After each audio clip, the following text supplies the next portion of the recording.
Good morning friend, সকাল সকাল আমি শরবত নিয়ে চলে এলাম এই গরমে। এটা হচ্ছে গন্ধরাজ লেবু। গন্ধরাজ লেবুটা আমি রস করে গ্লাসের মধ্যে দিয়ে দিলাম।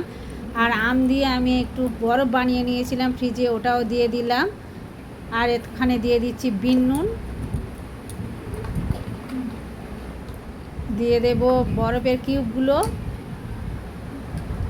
দিয়ে এটা ভালো করে চামচ দিয়ে আমি নেড়ে নিচ্ছি। আর দিয়ে দেব গন্ধরাজ লেবু।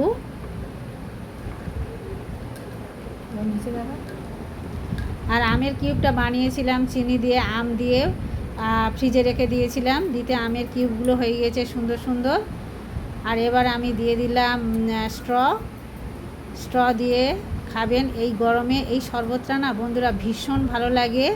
একবার হলেও আমার প্রিয় পরিবার করে খেয়ে দেখবেন, শরীর খুব ঠান্ডা থাকে। এর মধ্যে চিনি বাতাসা দিয়ে দেবেন, আরও বেশি বেশি টেস্টি হবে। টাটা বন্ধুরা, দেখা হচ্ছে নেক্সট ভিডিওতে।